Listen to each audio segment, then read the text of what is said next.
Kenaikan harga BBM subsidi bukan hanya berdampak dengan kenaikan harga sembako, namun juga dikeluhkan oleh para sopir angkutan desa atau ANGDES di Kabupaten Banyuasin yang alami kesulitan.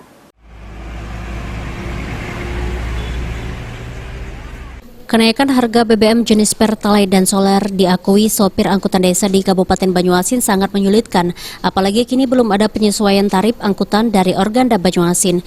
Jikapun terjadi penyesuaian tarif angkutan, menurut sopir ANGDES, persoalan angkutan desa belum dapat dipastikan usai, karena kenaikan tarif tentu akan mendapatkan respon beragam dari penumpang. Sehingga dengan kondisi itu, puluhan sopir angkutan desa Talang Kelapa, Pangkalan Balai, yang ditemui di pangkalan kilometer 12. Kini sejak harga BBM naik, penghasilan sopir ANGDES pun tergerus. Biasanya para sopir ANGDES bisa mendapatkan Rp180.000 per hari, kini hanya Rp120.000 per hari. Sementara harga kebutuhan pokok tentu mengalami kenaikan. Pak? Solar. Nah, ini tanggapan Bapak dengan kenaikan harga ini mana, Pak?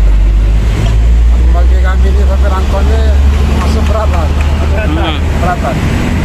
Ongkos pernah tidak mungkin naik. Ongkos susah, Susah ongkos. Itulah. Ongkos berapa sekarang, Pak? Ongkos kalau balai 10.000. 10.000. Nah, dengan harga naik, BBM naik, ini cak mana? Apa ada rencana kita naik ke harga juga? Belum tahu sekarang. Terkait penyesuaian tarif, sopir ANGDES berharap ongkos penumpang dari Talang Kelapa ke Pangkalan Balai naik dari Rp10.000 menjadi Rp15.000. Iya, itulah. Kapal lalu untuk naik itu susah atau tinggal dengan ongkos itulah. Ongkos. Itu dengan dari Organda kalau kita naik dewek jadi so. Kira-kira akornya berapa ongkos nih? Kemana ya?